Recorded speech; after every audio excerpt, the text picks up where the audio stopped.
Hi, people. Welcome to today's Thirsty Woman Talk. Let's know where you're joining us from. Today's discussion is going to be very special. And so I'm just going to give a few minutes for more people to join, and then we will start.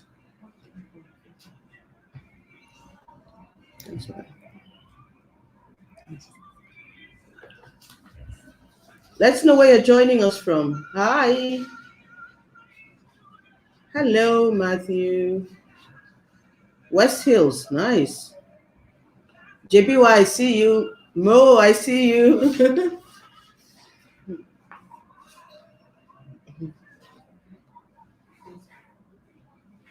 So nice to see all of you. So, Thirsty Woman, we've been doing from Chicago. Wow, thank you, Akira. So we've been doing this for this is the 7th month now. We've been having this Thirsty Woman discussion. Some have been live interactions, others have been webinars. In the first month, we looked at wounded women, and how people have just empowering yourself to deal with wounds from childhood, wounds from sexual abuse, wounds from painful relationships, wounds from parents. We looked at all that in the first month. In the second month, I'm trying to remember now. The second month, we looked at what did we talk about in the second month? I can't remember. I'm having a brain freeze. But so far, we've looked at living a life of purpose. We've looked at the power of your words. We've looked at from waters to and dealing with waters and wasters in your life. We had Nkiru talk to us about succeeding at work, building bridges and climbing stairs. So we've looked at issues around self-worth, knowing your value. So it's been a really interesting 6 months. And this month being the 7th month, we're going to be looking at wombing. And it's very interesting that when we talk about being fruitful and multiplying, we tend to think it's only about biology, having children. But I don't think that's right. So today we're going to look at wombing. What does it really mean? Birthing destinies, living a life of fruitfulness, living basically obeying the commandment to be fruitful and multiply. And I'm really, really happy to be having this discussion with someone I consider as a big sister, a mentor, an advisor, a counselor, Michelle McKinney-Hammond, who needs no introduction. Hi, sis. So lovely to have you here, Michelle. I'm glad to be here. And if you don't know Michelle, I'll really urge you to go online, go through her IG handle. We're going to put all that up in the chat. Her IG handle, go and Michelle has written lots of books. How many books now? 42. She's written 42 books. I've never been this close to anybody who has written 42 books. So she's written 42 books. And Michelle, before we start, you're just going to tell us about your last book. The one you I recently re-released Yes. The Power of Being a Woman. The Power of Being a Woman. What is that about? I think that most women are not aware of their power. And God did not create us as an afterthought. We were a part of the original creation. We were just hidden inside of man. But he spoke to man and woman from the very beginning. So it's not like Eve was created after Adam. They were created at the same time. Yes. And she was manifested according to God's decision that Adam needed a woman to help him complete his assignment. I think after God created Adam, did he kind of figure out that, you know what, this guy is just going to mess up. I need somebody. I don't know if he thought he was going to mess up, but he knew that as he is 3-in-1 in the Trinity, that it was going to take more than Adam alone to complete the assignment that he had been given, especially the multiply part. There you go. Uh-huh. Okay, we've started. Okay. So, to you, when we talk about wombing, Mhm. before we even go into what we birth, what does that mean to you? The commandment to be fruitful and to multiply. What does that mean to you? Well, I think that it goes beyond bearing children. Okay. Let's get that out of the way, because I think that a lot of women, especially in Africa, Yeah. feel this pressure to produce children, and yet we see through scripture that that's probably not always what God's first concern was about. As a matter of fact, in one story, he actually closed the womb of Hannah. Why? Because she just wanted a son and God wanted a prophet. So sometimes it takes a little more to produce greatness. The time, the process. No, let's go over that again. Let's go over that Okay. again. Let's now slowly. So Slow down. slow Okay. down. It's getting too deep too quickly. Okay. So God sometimes will do what? Close the He'll womb. close your womb. Are you speaking womb as in Physical, spiritual, emotional, financial, There's an emotional womb. professional. There's an emotional Oh, womb. we have many wombs, and Okay, we can focus from on there. one. Yeah. Okay, let's start from the kinds of wombs. Mhm. Okay. Yeah. Okay. This is gonna be interesting. Okay, so tell me about the kinds of wombs we have. There are many wombs. There's the physical womb that bears children. There's a professional womb that births ideas and concepts and big dreams that benefit others and bless us financially. We have a spiritual womb where we birth things in the spirit through prayer, through intercession, through waiting before God, through interaction with Him, where we receive strategies and insights and wisdom from the throne room to give birth to the things that He sees from His kingdom vision perspective. Wow. So definitely spiritual womb. There's an emotional womb. I think that we birth things that we desire out of that place, Out of the emotional womb. Yes. Yes. Love, relationships, yes. Okay. So so there's so many different wombs. And yet I find that we as natural people end up with the same syndrome Eve had of one-treeitis, where God gives us access. What's that again? One-treeitis, I call it. What is that? Well, He gave them access to all these trees in the garden, and the enemy got them focused on the one thing they couldn't have. Yes. And we don't really know if they couldn't have it. They just couldn't have it then at that time. Yeah. But they didn't need it, actually. Because one of the things that Satan said to her was, oh, he just doesn't want you to be like him. And unfortunately, she didn't know who she was. She did not know she was already. I always wondered why she even wanted to be like God and carry all His problems. Why would you even want that better? Well, she didn't see the problems. And I think that that's the issue. Even when we look at social media, we see people, they look really good on film. We don't know what that costs. You don't know exactly. You see the price, you don't see the price. Yes, exactly. So she didn't see the price of being God. She just saw the power, and the privilege. So, I'm going to have a very difficult time managing you in this conversation because I keep having to ring you back. I need a leash. Okay, I'm done. Can I leash your emotional and your spiritual mind? Sure. Your womb. Yes. It's full of stuff, That's my problem all the time, Charlotte. I know. I wear myself out. Every time I talk to you, I get fatigued just listening to your ideas. So, let's step back. So there are different kinds of wombs. Yes. And each of these wombs birth different things because what you're basically saying is the idea of fruitfulness as God intended is fruitfulness in every area of our life. Every area of our lives. It's not just biological. Right. Yeah. And that's, I think so many lives are destroyed by people feeling the pressure to be biological parents. And maybe that was not even God's intention for them. Exactly. And so you birth children and you're basically a wounded parent because you did not want to birth the child. Right. And then you destroy that destiny. Exactly. Yeah. I always say that motherhood and fatherhood is actually a spirit and not a person. Because there are people who give birth to children that are not mothers and fathers every day. That's true. That's true. I've never had any physical children, But I have a lot So of many spiritual children, children, yes. I know that. Yeah.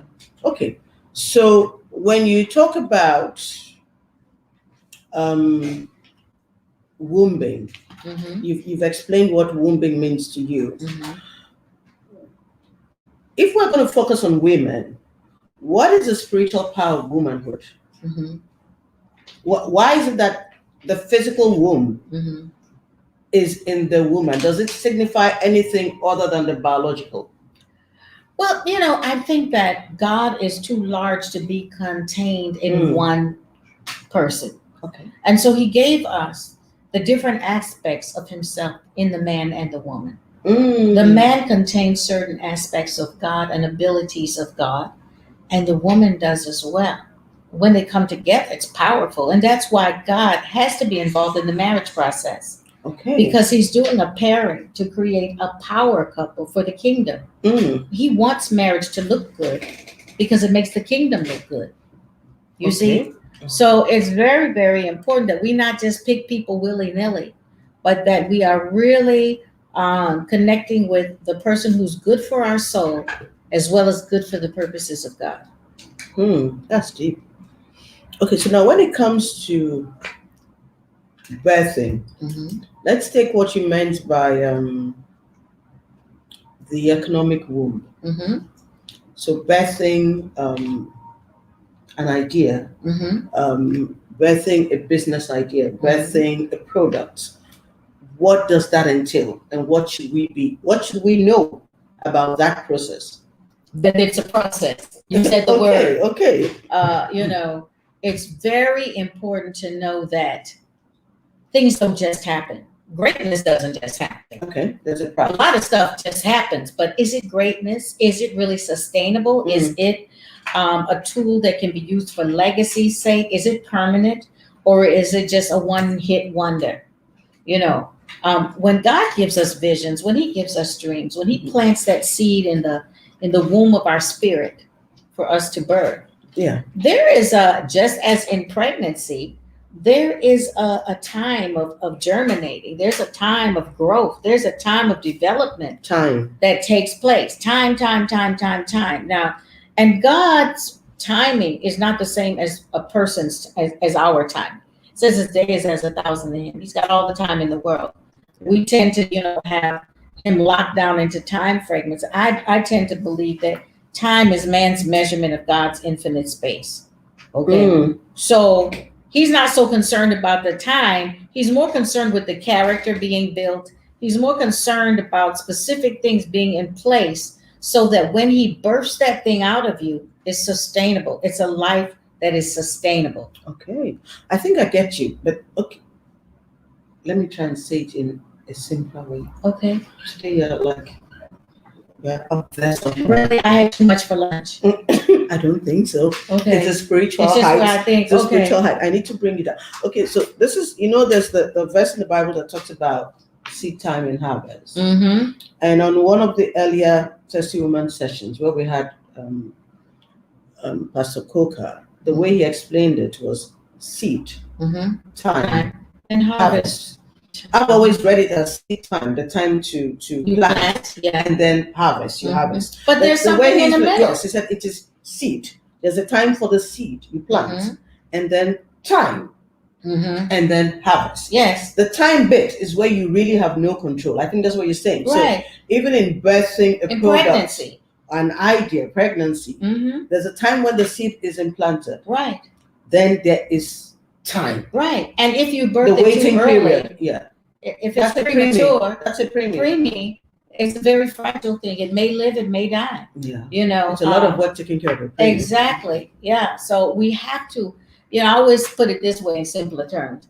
God doesn't serve up half-baked cookies. If you cook stuff in the oven and it's not cooked well. Okay, let's make it relevant to Ghana. Half cooked banku, maybe. Yes, half cooked banku. They'll make you sick if it's not finished, right? You know how we love to cook the mess out of a stew till there's no life left in it. You boil the meat, and then you fry it, and then you put it in the stew. Yeah. Yes, it must be a finished work. So God doesn't serve half-baked banku. Yes. All right, get it. So in birthing a product, yes, what you're basically saying is you must give time for the process. Mhm. You must respect the process in Yes. between. It doesn't happen overnight. No.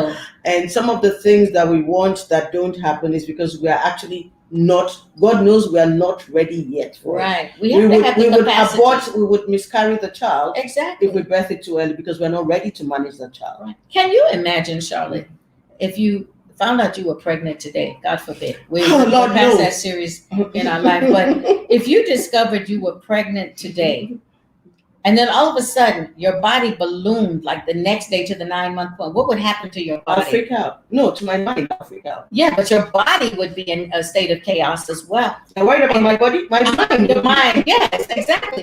You know, we do the gender reveal thing now and all of that, but there's still this process where the skin stretches very slowly. Why? To accommodate, to have the capacity to bear life. So you're building capacity. Exactly. I get it.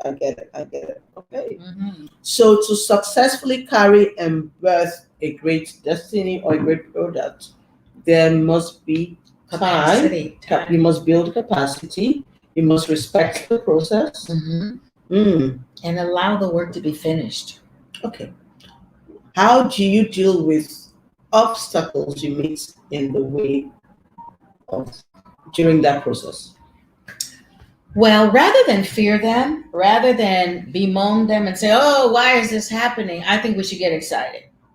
I'm facing a bankruptcy. I should get excited. You should get excited. I'm losing my home. I should get excited. You should get excited. Okay, Michelle, explain why. In the economy of God, nothing is lost in Christ. Okay. Number one. Number two, I believe that pain is our friend. Pain. It's not a friend of mine. It is. I know. And I'm so sorry to say that in Christendom, we have a tendency to feel like if God is in it, it should be easy. And our will should be oil. We've reduced Christianity to He's not waving a magic wand. Yeah, that's true. And if you've read your Bible at all, you cannot possibly come to that conclusion. Because anyone on the path to greatness suffered greatly in between. That's true. So I don't know where you get this mystical, magical I find it existence. interesting because God actually promises us that there will be fires and storms tribulation. and what when you go through the fire. But what does he say? If, when, meaning it will happen. It will happen. But what does he say? He says, be of good cheer. I'm going to translate that into be excited. Yeah. For you have overcome the world. Now, why do I say get excited? Because what those setbacks do is give you an opportunity to adjust your plan. True. Okay? Every time that something is off kilter, it's because we either have ignored something, not surrendered something, or have not thought it out well enough to have the absolute best plan. So it is an opportunity now to reapproach, redesign, redevelop, reinstate, resolve these things. Recalibrate, reset. You know, we had that big opportunity during COVID. Yeah. You know, to stop and not be asking, why is this happening? Or what is God saying? I loved COVID. I loved COVID. And the depths. I loved it because I felt it was such a great opportunity for a global reset. I say thank you, COVID, all the time because I birthed a lot of things during COVID. I birthed my MMH Hangout. I birthed my Love University. I birthed a lot of great, exciting, my new fashion line, my tours coming up. I birthed a lot of stuff because I had all this time to think. The reason why you birthed a lot of things is also because God operates in isolation and in silence. Yes. Every time you see God really move, first he has to separate you. Yes. And then he has to get you into a place where you are quiet. Yes. And you can speak and you can listen. Be still. And I think that the pace of the world, the way we're going, it was just too much. Nobody was pausing to really think. And you know what's so hilarious?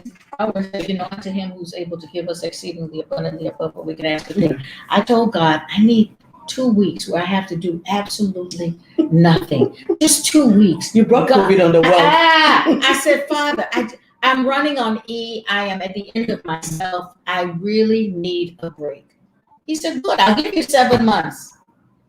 And there I was stuck in London. I remember. Yeah. I wasn't stuck there. I was sojourning. In London. But, be still and know that I am God. And, I've argued with God about that. Well, if we knew you were God, couldn't we be still? No. It's in the stillness that we hear Yeah. his voice, The we still discover who he because is. it's a still small It's the still voice, small and voice. he needs silence for you to actually hear him. Yes, it's not all this fireworks and earth, wind, and fire nonsense going on, you know? And so, Charlotte, you said it, we get to reset.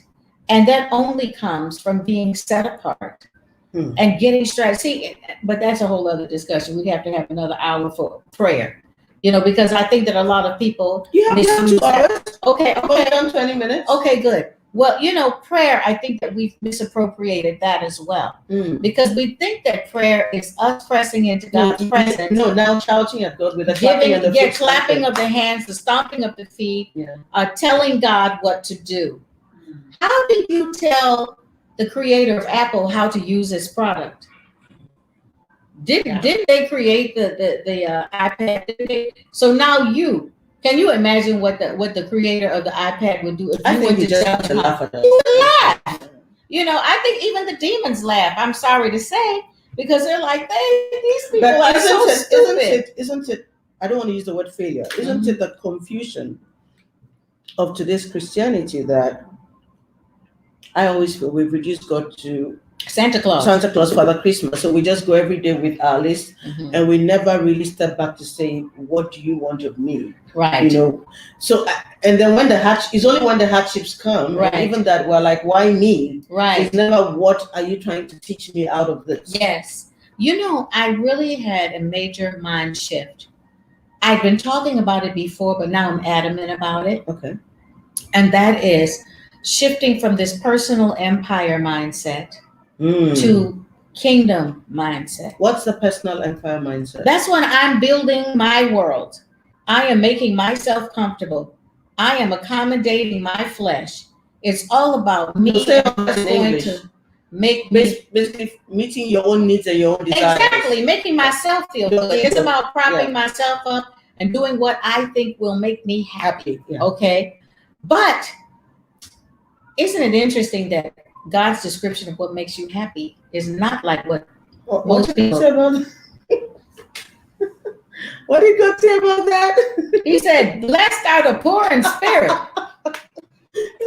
Blessed are the meek. Blessed are the mourn. Blessed means happy. And you go, that doesn't sound very happy to me. I don't want to be poor and meek. Poor in the spirit. Meek, you don't want to be strong but under control, like Tabitha Brown. So God has a different description of what happiness comes from. And but it's the truth. You know what? Because his recipe for happiness actually frees you and liberates you from the pressure. So what are we doing wrong? Well, how did we get it so wrong? Our focus is because it's on us. It's on the ego. Yes. Me. It's the lust of the flesh, the lust of the eyes, and the pride of life. Same three things that got us in trouble in the garden, getting us in trouble now. So when we look at it from a kingdom mindset, we realize a couple of things that are very, very key and very, very important for shifting our mindset so that we get it. And that is, we existed before we came here. Number one. Okay. Well, everybody got that? Spirit beings having a human existence. Yes. So we existed before we came here. Okay. And we were placed here according to God's need for us to fulfill a mission. So each of us was placed in the earth with a purpose. So we're literally the clothes wrapped around a part of God's plan to bring about his ultimate plan. The perks for us is the pleasure that we receive, the enjoyment that we get, the fulfillment that we get from doing what we do when we're in right alignment. It says the kingdom of God is not meat or drink, but righteousness, peace, and joy. Righteousness is not just salvation. Righteousness is being in perfect alignment with God's mind, plan, will, and purpose for us. When we're in that place, and we've all had moments. I would say that everybody out there's had that moment when you were in the right place at the right time doing the right thing, and it felt so good. Can't you remember? Peace of God that passes all understanding. That, yes. And it can go against the grain of what's going on around you or even what your intellect is saying, but deep in your soul, there's a peace. But aren't there sometimes too where you can actually be walking in purpose? So you are in an assignment that God sent you to, but it's not necessarily Enjoyable. peaceful, enjoyable, or Most fun. definitely. Yeah. Most definitely. That one I'm familiar. Most definitely. And you know, you can look at Jesus for that. He said, if it's possible, this cup pass. He was in purpose. He didn't want to be separated from the Father. Even when you're birthing a destiny, it doesn't always doesn't mean good. that yes. It doesn't always feel then good. again, pregnancy, to go back to your it's original image, uncomfortable. can be getting to the end. It can be really throughout. Yeah, but toward the closer you get, look, it's like different phases. So in the first trimester, you're dealing with morning sickness and all kinds of weird things. Yeah. And in the last bit, so let's break that down. Let's break it down. So morning sickness and is expelling everything in the system that would endanger what you're about to carry. I just said that I just found it very annoying. I didn't really think about expelling what was not healthy for the baby. I just knew it was not nice. Yes, but you know, there's an order to everything. So for breaking it down into practical measures, we're talking about birthing dreams or birthing a relationship. There is that discomfort initially where you got to get rid of some things. You can't keep adding. Something has to be removed to make space for what you're about to carry. Let's pause and examine that. So it goes back to the concept of when God wants to do something great with you, and he actually wants to do something great with all of us. We've established that.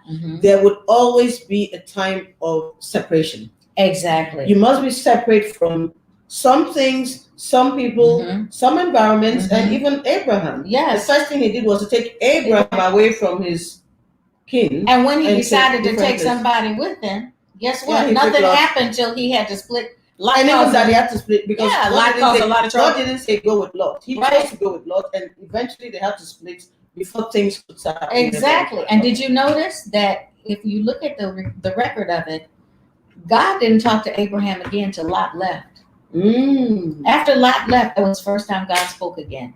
I've always been fascinated by the fact that for most great people in the Bible, there's always a period of separation or isolation. Yes. Taking them away from their comfort zones. Yes. David was actually cast out. Moses suffered greatly. He had to be separated.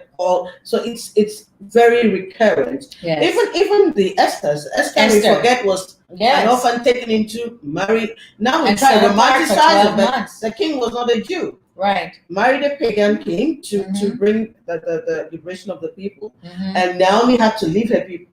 Exactly. Ruth had to leave her people and follow Naomi. Exactly. To be able to be in the genealogy of Jesus. Yes. So it's a very recurrent thing. Yes. And things get stripped away during that time.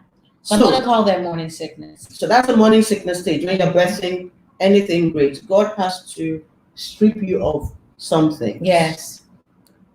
It may be habits. Yeah. It may even be reliance on self. Associations. Yeah. Some people. Yeah.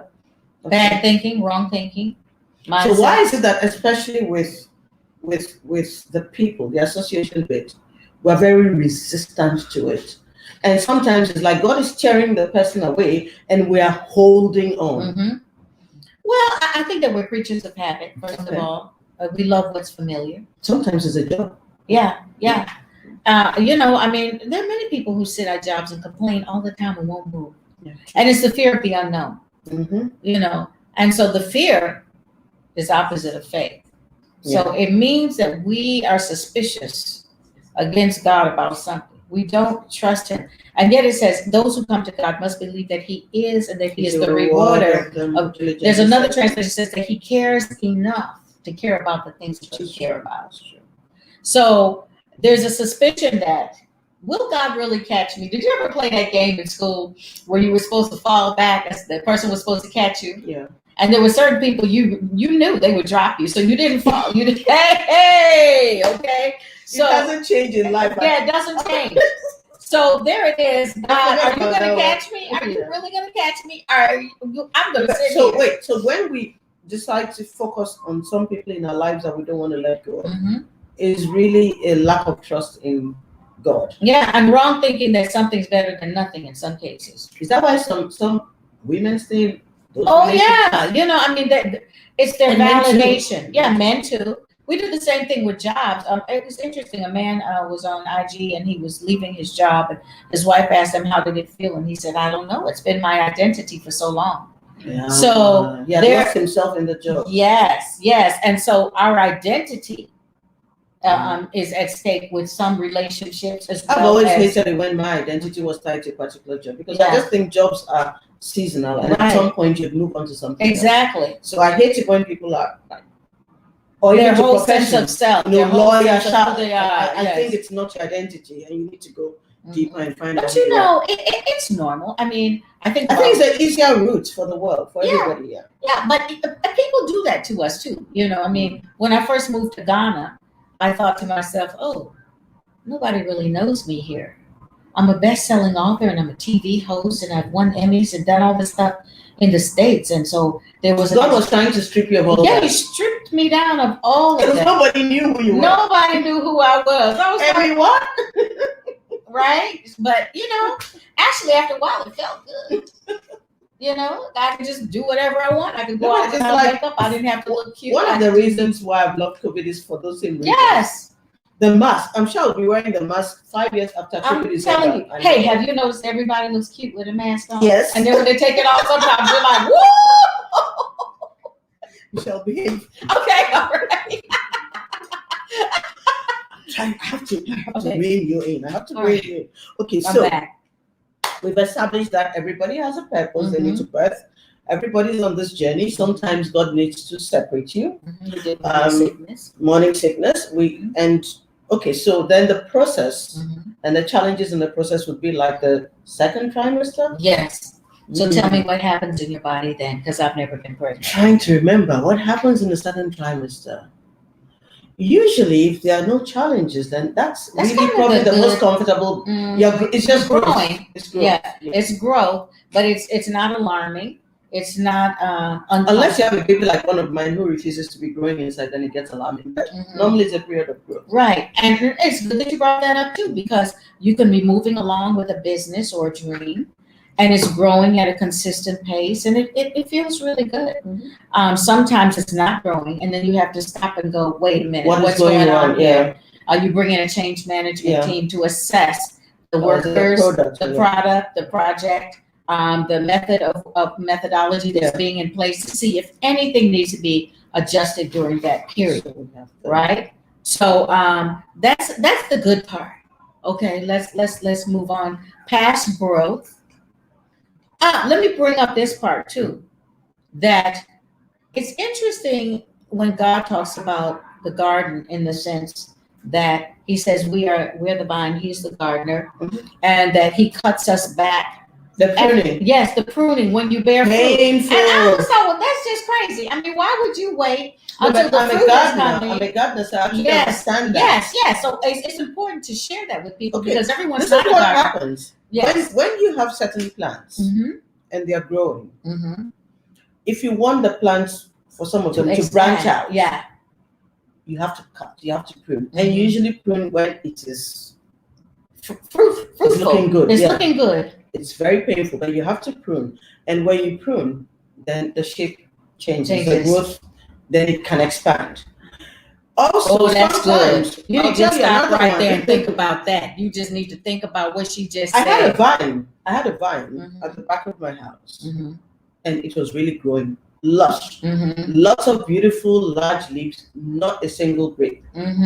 Not a single grape. And we cut it down.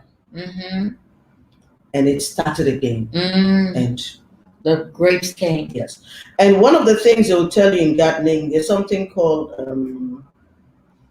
stress to the plant. You can have like an orange tree that is not bearing any oranges. It's doing well, but bearing no fruits. You have to like take a knife and try and cut it. If the tree feels stressed and thinks that it's going to die, then it fights the urge to reproduce before it dies, and then it produces fruit. So that also happens. I need an organ up in here. I need to like shout. Don't you feel the dun dun dun dun dun dun dun? Yes.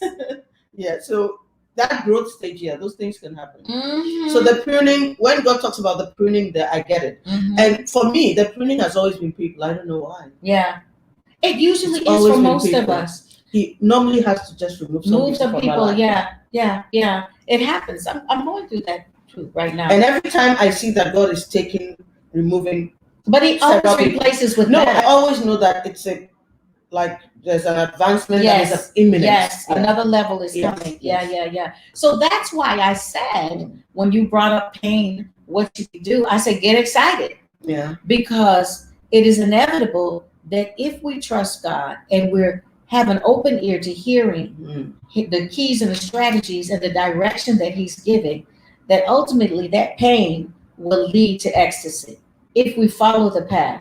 Because pain, like I said, just points out what's wrong. It lets you know something's wrong. Pain is an alarm. If you get pain in your body, I mean, did you think about going to the doctor before you got that pain? No, you did not. You didn't think about going to the dentist before you got that pain? No, you did not. But when you got that pain, you went to someone, you went to the source of someone who could fix it. And you were able to explain where the pain was. And what they then examined it. If it wasn't clear on the surface what was wrong, they then do a scan or X-ray for those of you in the U.S. If the X-ray doesn't work, then they have you do an MRI. Okay, because that goes past the bone. Okay, if the MRI is not sufficient, then they do ultrasound, which goes into the tissue and finds. So there's several stages, several tools that God uses to expose to us the source of our pain, the source of the blockage, the source of the setback, the source of the devastation, the source of the disappointment. The ultrasound is not as bad as the other one. And God, please, if you're listening, don't send me to that point again. The endoscopy and all those. Is the one that they really put when they go in. Yeah, no, and they do a dive. Oh yeah, those are very uncomfortable. God, can we just talk about the X-ray? But you see, God does whatever is necessary to get you to the next level. Because you're talking about the garden, and we forgot about Jesus finding that tree unfruitful. He just cursed it because He is all about us being fruitful, bearing fruit, sweeter, richer fruit. And so all of these steps take place to get us to the place where we discover what's stopping our progress, what's stopping our growth, what's hindering our character from being what it needs to be to build capacity to receive what we want to receive and what God wants to give us. Because even if you go back to the pregnancy, whatever, to carry a pregnancy successfully takes a lot of strength and capacity. Yes. So let's talk about the last trimester, the last 3 months. Okay. What do you have to say? Tell me about what your body does. Oh, you lose control of your body. Your body becomes very strange. For most people, there's discomfort, there's backache. You feel bloated. You can't touch your toes. Your clothes get larger. Kiki can speak. It's informal. So you're constantly always hot, like yes, you're always uncomfortable. And people have strange cravings too. I remember my mother sending my dad out for cheesecake at 1 a.m.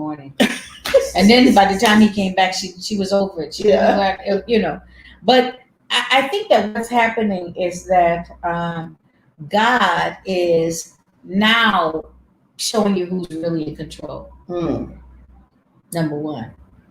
Well, because even when you get to the actual childbirth, you really have no idea how it's going to play out. Right. And so it's beyond you at this point. But things are going on. I mean, the child is growing faster, developing within you. And what's happening is that there are elements that are beyond your control. And that is what causes discomfort. Even in a business or anything, there are people who are not prepared for success. A lot of people. Yes. A lot of people. And they self-sabotage. Yeah. Or they have that flash in the pan thing, and then we have those shows that say, what happened to? Because they weren't able to sustain it. Exactly. They limit the business. It never gets to be what it could be fully because they're afraid of losing control. You look at people like, what's his name? The Virgin Man. Richard Branson.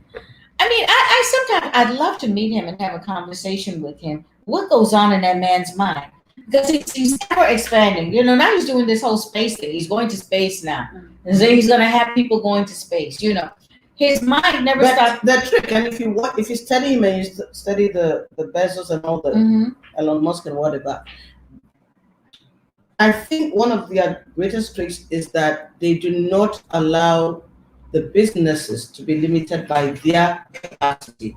Exactly. So they surround themselves with very smart, competent people. Exactly. And we may not see it, but they see it controlled. Yes. I mean, Apple, when you remember that Steve Jobs was actually kicked out of Apple because there were structures in the business that if the business felt he was not performing even as founder, they could kick him out. Right. And it caused him to go and sit and really reflect and come back stronger. Yeah. Yeah. But there are always checks and balances. Yes. Bill Gates, there are checks, there are structures.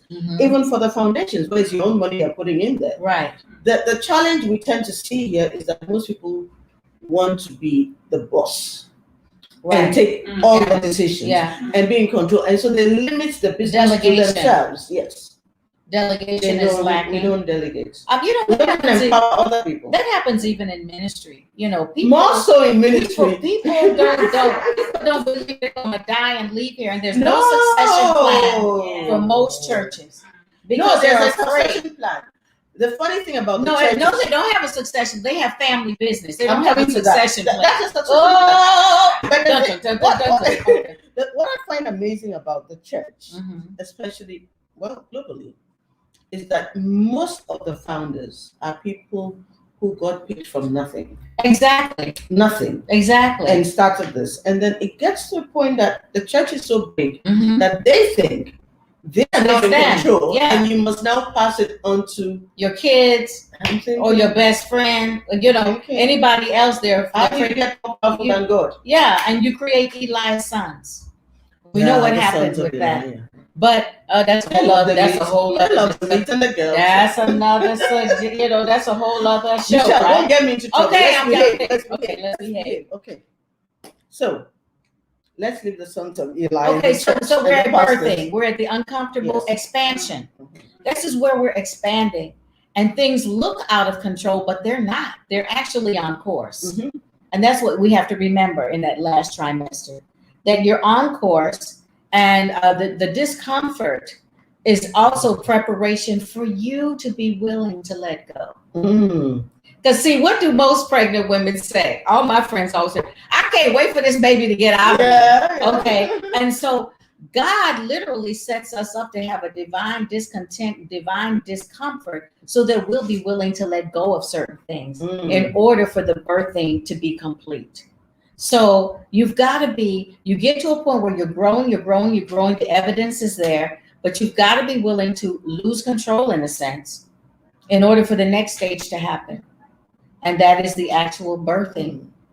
That's probably the most difficult part. Yes. Because if you started the business or the idea from inception, you actually feel it is your idea. Yes. We don't usually see ourselves as vessels that God is using. We think it's ours. Yes. And then it grows and it's growing. And then you get to the point where it's like mature and about to bear fruit. And that's also the time that we need to let go. That's difficult. Yeah. You've got to give it back to God at that. But what can you do? When you're lying on that table, that baby's coming out, what can you really do? All you can do is be educated about the process so you don't panic and abort. That also that's a period that actually takes the most strength. Yeah. But you know, they have a thing called the Lamaze class. For nothing. Right. And yes, you're right. There's a travailing. It says that the child has come to bear, but there's no strength to deliver. Yeah. And you know, that goes back to counting the cost of what you're getting into in the first place. So that you anticipate all of the things that you need to be prepared for, so that when it begins to happen, you don't panic. You know, recently my mom went through a health challenge, and she was having issues breathing. And what happened was, because we didn't know what was going on with her, she would have panic attacks, which of course escalated the breathing issue, right? Once we were able to get a diagnosis, right, that it wasn't life-threatening, that there was a little procedure they needed to do, It hasn't been done yet, but when she has those breathing attacks now, she knows what's happening and she's able to manage and master it and get through it.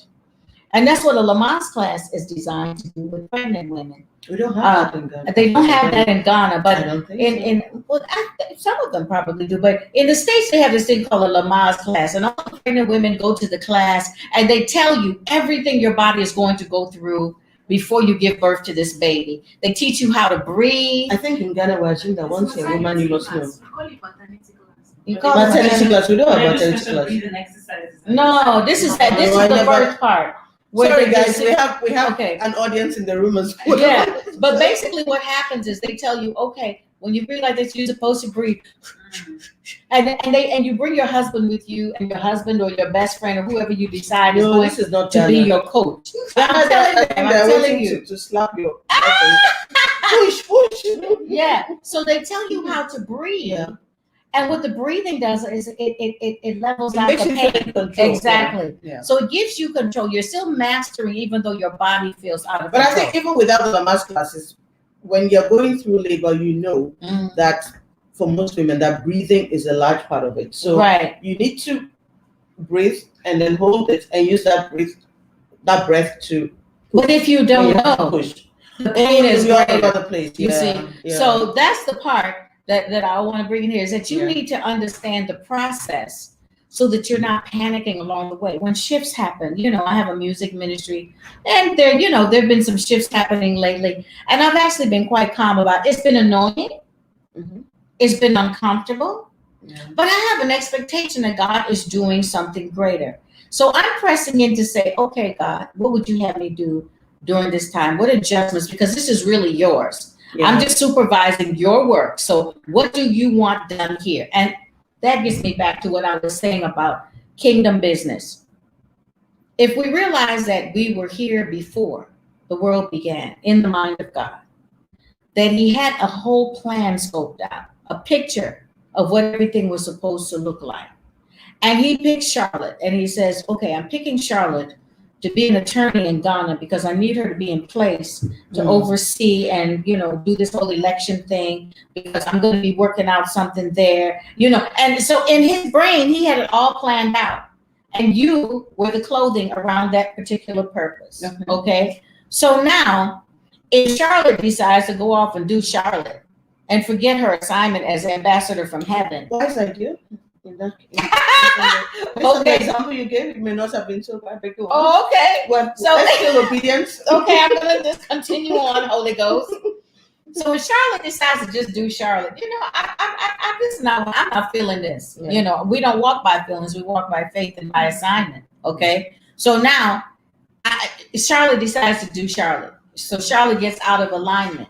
So now Charlotte's not at peace. Charlotte doesn't have any joy whatsoever. I mean, I didn't have joy on that other assignment either. but you had peace. You knew you were supposed to be there. I knew, but I didn't have joy. It's not always joyful. Now let's talk about joy because we'll come back. you weren't happy. We're going to talk about Happiness is of external destiny. and joy is internal. Yeah. So it's the thing that can't be taken from you. Happiness can be, okay? Joy So there's a always has, disruptor. Exactly. So there were disruptions that affected your external happiness, your feel-good mechanism. But your spirit man was secure where it was because it knew that it was on point. Okay. Yeah. Now, if you had decided to say, forget that and go do something else, that would have been chaos in your system. Okay. And you wrote it out and God resolved it for you. I think that brings us to the issue of really personal destiny. Yes. Because we've talked a lot and we've used the whole scenario of birthing a baby to talk about if you're birthing like an idea or a product.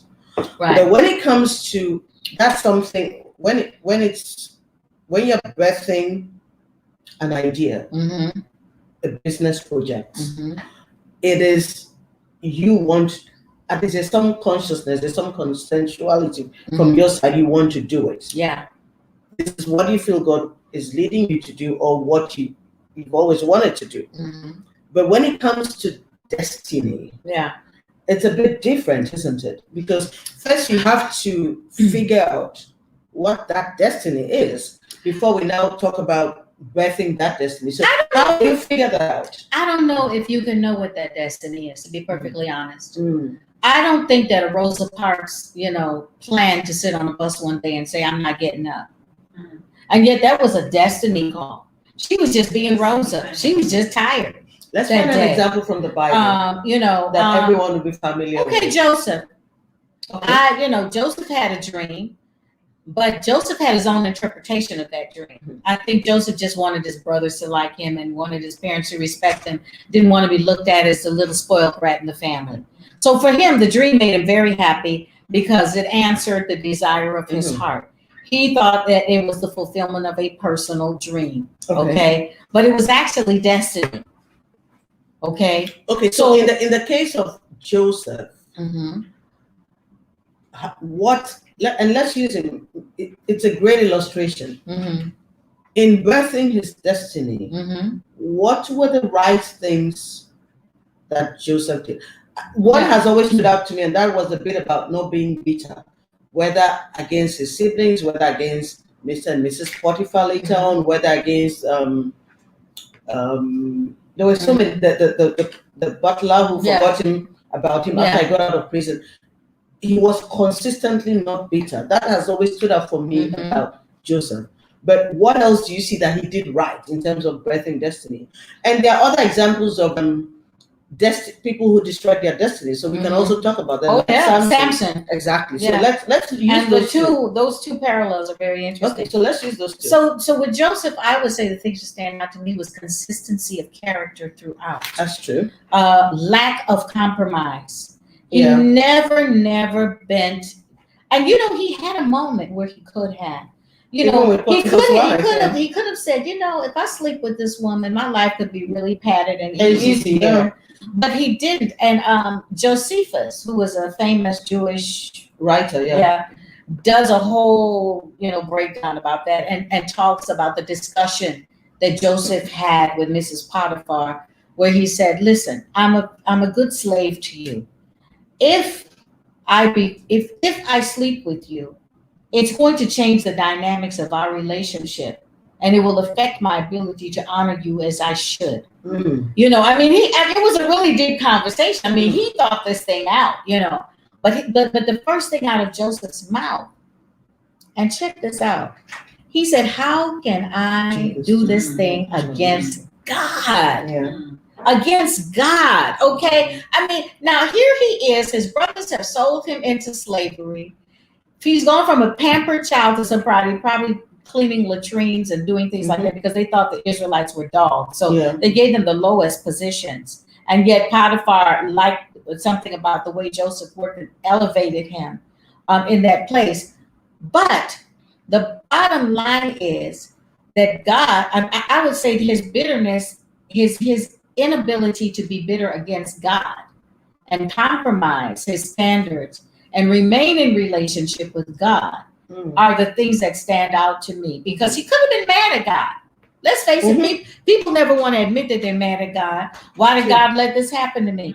Why did he let my brother say, how can God, are you going to get me out of here? He could have been stuck there. He could have been the man at the pool of Bethesda. This is how life is. So he goes from being sold into slavery, and he goes to being a slave in Potiphar's house. And then he gets thrown in prison, falsely accused. He's put into prison. There were so many times he could have been mad at God and say, this God thing is not working. I'm going to take life into my own hands. Yes. But don't you think that also another thing about Joseph was that, I also noticed that he constantly built capacity. Yes. And that's the part I want to talk about when it comes to this destiny thing. I don't know if anybody, that destiny is that apparent to anyone. We don't know the outcome. God knows the outcome, and we're constantly on the path towards it. Every day in our lives is a purposeful, purpose-filled day. Even when nothing spectacular is happening. Apply ourselves to the every moment. Day, yes. God says, my name is I am. And I think that what he was saying is be present. I am present. I am the God of the past, the future, but I remain present. Okay. And so as we remain present, embracing the day, because Jesus said tomorrow's going to have enough trouble of its own. Don't worry, you'll get there fast enough. Just deal with today. Okay. Yeah. And that wasn't saying disregard things that you should put in place for your future. But what it was saying is stay present, stay focused, embrace the moment, do what you can do this day, and let tomorrow worry about itself. Now, in that line of thinking, if I'm here and nothing spectacular is going on today, it's still a day in purpose. Respect it. Respect it. It's like with music. Yeah. When you're listening to music, you hear all this stuff. Da da da da da da da da da da da da da da. Something happened in that minute. Everybody took the breath they needed to get to the next note. Yeah. And so we don't allow ourselves to be. There's a reason God called us human beings and not human doings, because we don't really get to do this. He simply continually tells us to be this, be this, be this, be this. He didn't tell you to do anything, because in the being you are doing, you will eventually get where you're supposed to get if you continue to be in alignment with him, be in the place where you hear his voice clearly. He says, you'll hear a voice behind you saying, this is the way you should go. Walk ye in it. So it's really about the awareness of process, understanding there is a process, not expecting God to be a genie in a bottle, embracing the process, and beginning to rejoice about what that means you're going to become. Because it's not just for God's glory, it's also for your benefit. God's not selfish. But so back to Joseph, and I'm happy you talk about the present. I always felt that the other thing that was consistent was that whether Joseph was in the pits or in Potiphar's house or in prison or in the palace, he always went with God. Yes. He always had that alignment with God. So if he was in Potiphar's house, he served so well and served with God that God honored that by making sure he promotion. Yeah. Then he goes into prison, and of all the prisoners, he's picked to be the head of the prison because that spirit of excellence and the God factor was always there. Yeah. By the time he gets before Pharaoh, he's ready. He has solutions. He has capacity. To global, he has character. To global challenges. Yes, he has wisdom. Yeah. Why? Because, so let's go back through this. As a servant in Potiphar's house, when he arrived, he couldn't speak the language. He couldn't do he didn't know anything about Egyptian society. He did not know their customs. So what did he learn there? He learned the language. He learned the customs. Yeah. He learned everything about a household. He learned how... And he was diligent. Yes, and he learned the underbelly of how servants behave behind their masters' backs and all of that, because he was not a servant. So he now knew how to lead because he had been on the other side to know what the issues were. Okay? Now, he gets to prison. Not just prison, but the king's prison. The king's prison. What is everybody in the king's prison talking about? The king. Politics. What happens in the king's politics? Yes, politics. What happens in the presence of the king? Yeah. So by the time he gets to Pharaoh, he knows everything about Pharaoh. He knows everything about what happens in Pharaoh's palace. He knows everything he needs to do to execute that job. And then God gives him the insight. Angry, but that was really part of the process. Yes. And God's preparation for the palace. Exactly. Okay. And so when he gets there, he's got capacity. He's got character. He's got a relationship with God. He's got consistency. Yeah. Yes, he's got clarity. Yeah. Yeah. Okay. So, now and he's got compassion for the people. So let's look at my other favorite. Okay. The one who destroyed his destiny. Samson. Samson was a feel-good boy. What amazed me about Samson was that, unlike, let's say, Joseph, before Samson was even born, his destiny God actually wrote it down like this. These are the rules. You are special. This is your mandate. You're going to destroy the Philistines. You're going to. He gave the rules. How did Samson get it so wrong? You know what? And it wasn't just, we always blame Delilah. Before Delilah, there was another Philistine woman. Parents. I blame Samson's parents. To be perfectly honest. Hold on, Michelle. Sometimes good parents produce bad children, and sometimes bad parents. I think, I think they spoiled him because she had been barren for a Because she very was long special. time. She was a child. He was a child in her old age. You know, I mean, you can see from the way he got, can't you find somebody from among our people, instead of saying, Samson, You can't do this. you can't do this. So there was a whole way they raised that boy. Samson needed an African mother. He needed an African mother. You know, Samson said, she's right in my eyes. Oh, that's what gets us all in trouble. Because there's a way that seems right, Yeah. but the end is death, you know. And he didn't get it. He missed it. Yeah. He was so in the flesh. I always find his story so tragic because Yes. even right up to the end, when he was blind and everything and his hair had grown back, even his last ambition was based on ego. Yeah. I'm going to destroy all this. And he still didn't connect it to Right. what he had been sent to do. Yeah. It was still about himself. Yeah. And that Well, you know what? character. He actually did fulfill it because, you know, God knows the end from the beginning. And the prophecy was he would begin the destruction of the Philistines, not end it. Okay. So he was, you know, he would start the But the movement. character. You know, but the was- character was very, and the thing was, he was so blinded that he didn't even see the cycle. Because we always say Samson, Delilah. He married a Philistine woman before Delilah. There were two And other. then his friends. Every Yeah. time his friends were mentioned, it was just a bunch of really stupid friends. Yeah, but he had two Philistine women before Delilah, you know, and he still did not notice the peril. He wanted He had the a wild blind ones. spot. Yeah. He had a blind spot. He liked what he liked. He was very flesh bound. You know, even he wasn't supposed to touch dead things because he was a Nazarite priest. Mhm. What does he do? Scoop honey out Honey of the out- carcass of a dead lion Yeah. and fed it to other people. And when we're in the flesh, that's what we do. Yeah. We don't just poison ourselves, we poison others, Mm. you know. And he failed to see that Delilah pulled the same trick on him, exactly the same trick that I his never understood bride. that bit. Because Yeah. every time she'll say, tell me. Yeah. And what If she you told love you, me, you you used. tell me. Yeah, but she The always thing use it to damage him and then he'll go back again. And Exactly. what is that on her laps? Yes. What was on those laps? Yes. You know, someone said if you Delilah lay is your ready head of down, steady. if you lay your head down in the bosom of Delilah, don't expect if you would lay your head down in the lap of Delilah, don't expect to wake up in the bosom of Abraham. I love it. Well, you're going to wake up bald in the first I'm telling you, you're gonna get a haircut. I did a sermon many years ago. Who's cutting your hair? Who's cutting your hair? Delilah. You know, Delilah is Delilah. your barber. Delilah. Yeah, and there's some men that are Delilah. Delilah. I think this is for the men. This is for the men. Who's cutting your hair? Yes. Or Women too. where are you placing your head? Women Laps. too. But women too, because women give their strength to men that are, Not that are not deserving. So, you know, Okay, let's not say not deserving. Maybe not in line with God's plan for your life. I'm not deserving. I'm sticking with that. Everybody does not deserve your best. I'm sorry. That is so funny. It's the truth. Not deserving. Some people don't deserve you. Oh, we need to start getting some questions and some contributions. Oh. Oh, if there are some questions, read them out so we can take them. Let me see what's that 6 here.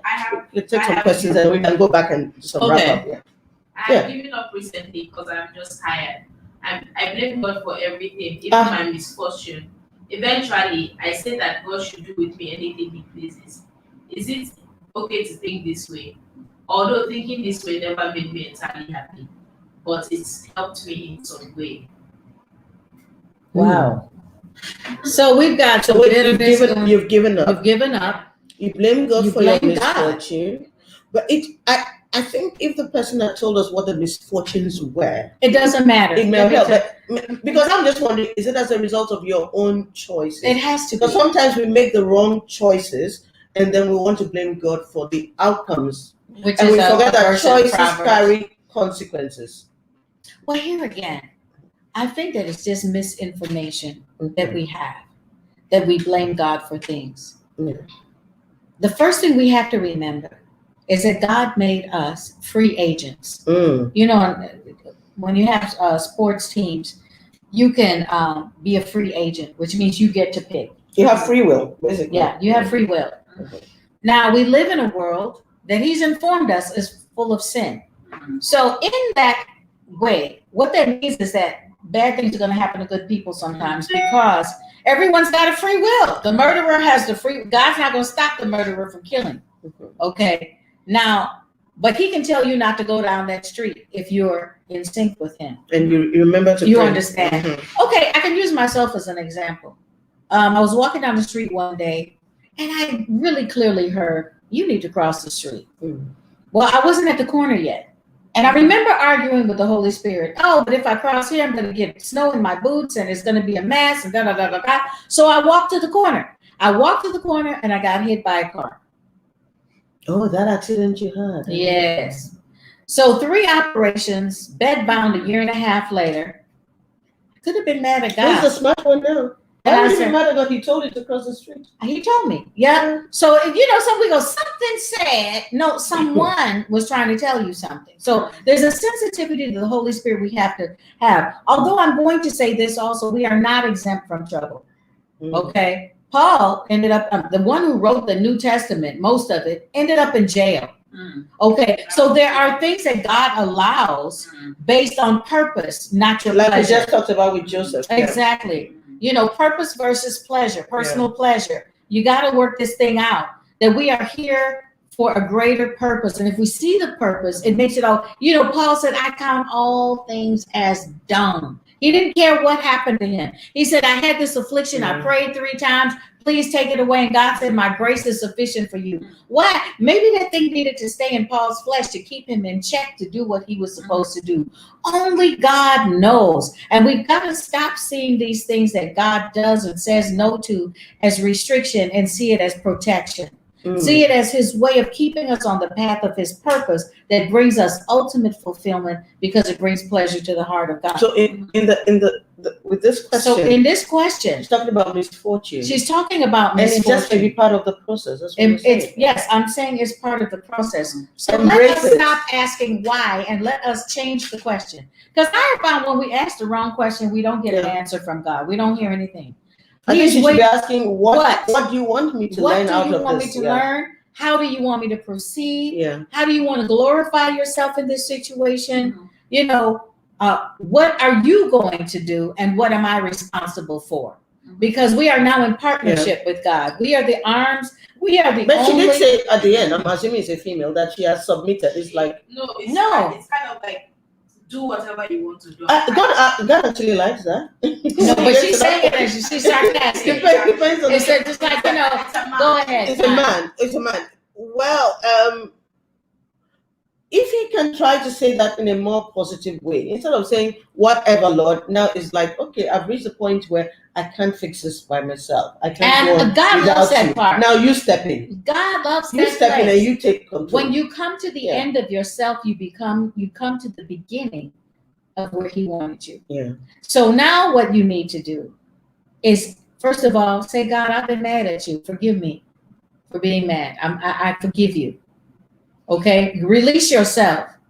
Now, get in his face and say, what's next?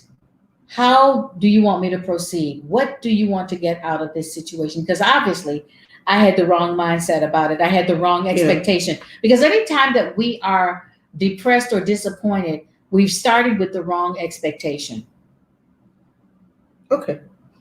Does that make sense? it does. And a quick hint may be not to say I am tired. Yeah. Because every time you use the words I am, remember God is I am that I am. Mhm. Every time you use the words I am, you become what you are saying you are. So reverse it. Yeah, let's change our language. Change the language, and you'll probably find some energy, and you'll find some new ideas and some new dreams. Yes. And Ted, instead of yawning, can you read the next question? No, I'm just saying I am rich. Yeah, rich. Okay. All right. Well, and rich. that is actually scriptural. Yeah, rich in head. And our coach Lonray would say that the brain does not, it cannot Tell the difference between the reality and yes, what you're and visioning. it also cannot disseminate negatives. So that's why the Bible says, now let the weak say I am strong. Yeah. Let the poor say I am rich. Call those things that are not as though they were. Yeah. So we call forth that thing that we want. So you are strong. You're not tired. You're Right. strong. So once Taylor is going on to the next question. You have a question? I Okay. thought No, I think it's more of a comment, and it's Okay. around what we need to dwell on in Christianity. This is like my aha moment Mhm. in all of this conversation, which is capacity and character. Yes. For some reason, there is this falsehood of you come into Christianity and then you just, Breakthrough. Yeah, breakthrough breakthrough. the answers, and this is where we all miss it. So Yes. it seems to me like every challenge we have is right in between capacity and character. No, it's Most true. definitely. And it goes back to what we're saying about even Half if cooked, you bang want to send it, yes, if you want to send it back to the pregnancy analogy, Mhm. if you don't take your time for the baby to grow and mature properly, you are It going to can have die. a preemie. Or it will Even as die. a lawyer, I've dealt with a situation where a client had a big breakthrough, Mhm. as in a big contract, and I'm looking and I'm seeing that the person just does not have the capacity to pull that off. Yeah.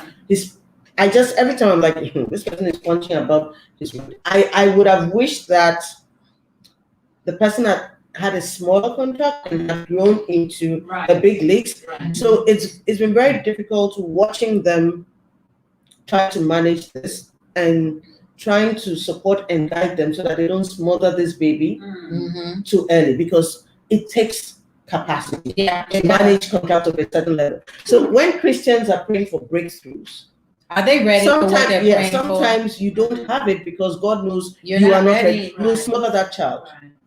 You're It's not ready. every woman who can shield a Moses Mhm. and pretend to and be paid to be a nurse to the child, Right. rather than asserting ownership rights and carrying your baby. It takes a lot of character and capacity. So these things take time. People Mhm. need to be patient with themselves and Yeah. allow God to work on them. Yeah. Again, if going back to Joseph, if Joseph, when he was sold to the Ishmaelites as a slave, had been taken straight into the palace of Pharaoh, He would never have have made messed it. up. He needed the experience of Potiphar's house, the experience of prison, to prepare him for how to even manage He a needed Pharaoh when he appears before self-control. He Pharaoh. needed prudence. He needed discipline. Wisdom. He needed wisdom. Yeah. He needed insight. Yeah. He needed, all the things that walk with wisdom. It says when we walk with wisdom, The, riches and honor, the long gift. lives follow. The gift of the dream and interpretation of dreams was always there. Yeah. But you see that as Joseph grew, he could now interpret the dreams. Accurately. First, he would just dream.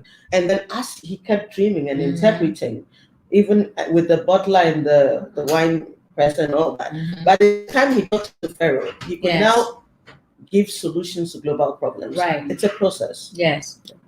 So the character and the capacity are really important. Mhm. Okay. Oh, okay. Is The there person another who was question? reading our questions Where did you go? Oh, Lord. has disappeared. Focus. Let's talk about focus. Okay. No, but this whole thing. I was going to talk about fruitfulness. Okay, go ahead. Okay, no, let's talk about still on destiny. Mhm. We talked about Samson, who destroyed his own destiny. Yes. But other than self-sabotage, how do you identify and manage destiny destroyers?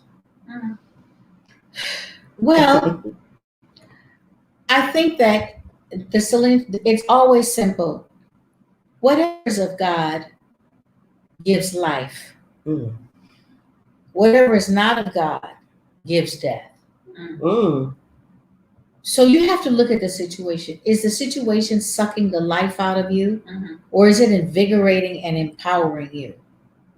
You see? Let's leave situation and deal with persons. Okay. I mean, even in a relationship, have you ever been in a relationship where you felt like someone just inserted the straw in you and just sucked the life out of you? Work relationship, yes.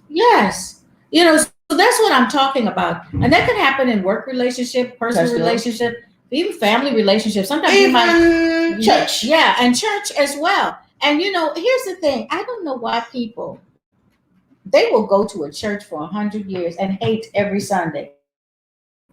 Why are you still there? And how are you going to answer God on that one? Because it's not God's fault still sitting there. Okay, Michelle, we're back to Destiny Destroyers. Mom, but you asked me about Destiny Destroyers. And I'm using that as an example because sometimes you're a gardener. So let's talk about it from this perspective. Okay. Sometimes you've got to switch, even from a church. because the capacity there has reached its maximum. If you've got a beautiful palm, I have some palms, Charlotte, and when I bought them, they were smaller, and I put them in these beautiful pots. Well, guess what? They got root down because palms have very strong roots. Yes. Yeah, roots, yeah. So now the pots are too big. Sometimes actually, you have to break the pot. Well, this one, the palm broke it itself. I mean, it just busted out of the pot. But I mean, and it was because I hesitated to break the pot. So what happens is, if I break the pot, it's a more peaceful transplant. But if my roots break the pot, you understand, if I decide to break out, what happens is it builds up to a point where the pressure is so great that you destroy the vessel. So some relationships, it's better you craft an exit than allow the pot to break. Exactly, than allow the pot to break. Because it builds up. The pressure builds up. Still, the question is that is when you know that the person or the church or the job is a destiny destroyer. Yes. How do you identify destiny destroyer in your life? Oh, you can very clearly see it. I think that you can see it when the pressure builds and it's sucking away your joy level, it's sucking away your life. That is not the ultimate spot that you're to be in. So now the next question has to be: you're not growing. You're not growing, and to not grow is to die. There's no. Those are the two options. We're either growing or we're dying. True. Okay. We're dying on the vine. We're no longer able to be enriched by anything in that space. So that means that it's time to move.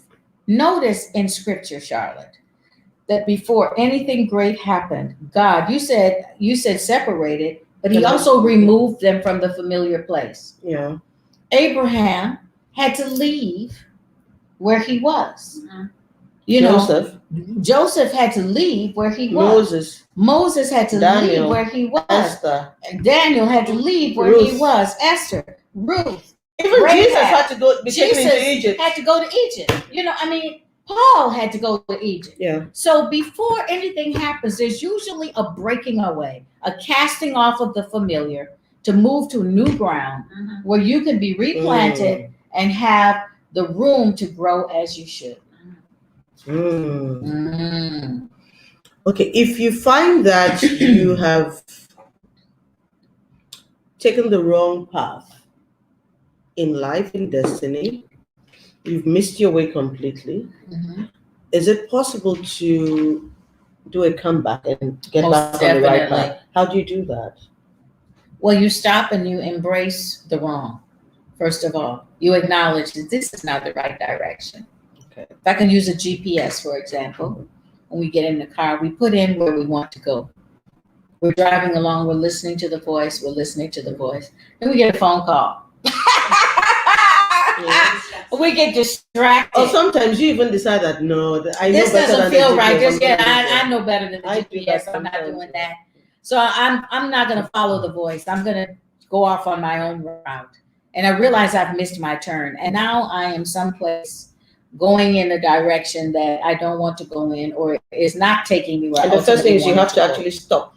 You have to stop. And what does it say? Depending on your GPS, it might say. Mine used to say recalculate. Yeah. I think it says rerouting now. Sometimes recalibrate. Yeah. But the thing is, first, I think to use your analogy, first you have to stop. You have to because some people sometimes we're so headstrong that we know that the right path, we keep going. So you're banging your head against the wall. Just stop. And ask, where am I? You consider where you are. Yes.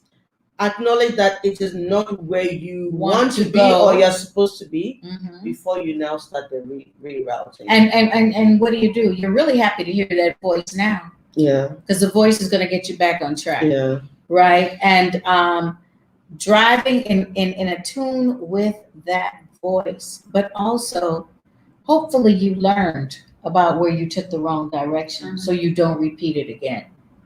But you know what I like about life? It's such a great leveler because you may be on the right path with your career, but your personal life may be you're just heading in the wrong direction. It's always a balance. Or you're doing very well in your financial life is all together, but your social, so it's Mm-hmm. no one has it together. So there's No. always an opportunity to pause Yes.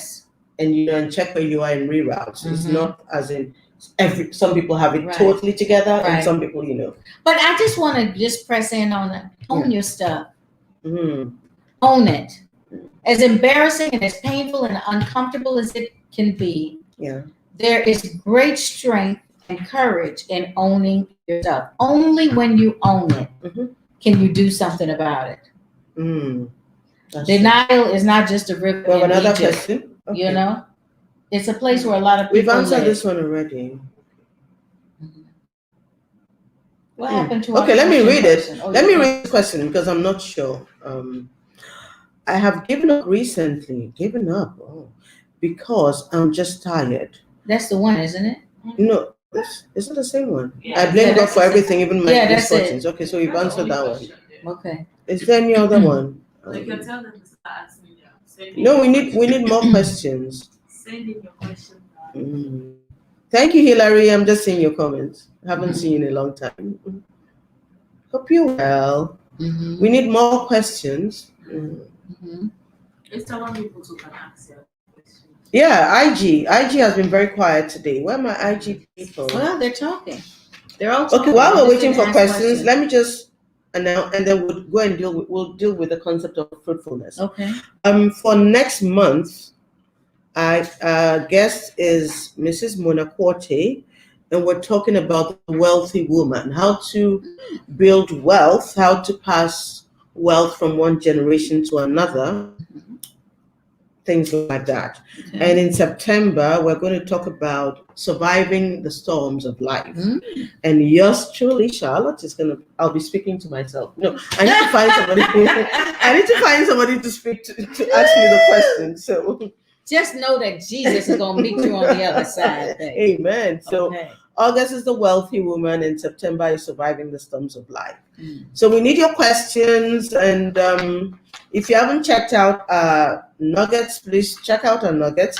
They're 5-minute motivational videos, and it really covers all the topics that we deal with here. Mm. Please, can someone on the team just help me post the link for the Nugget registration?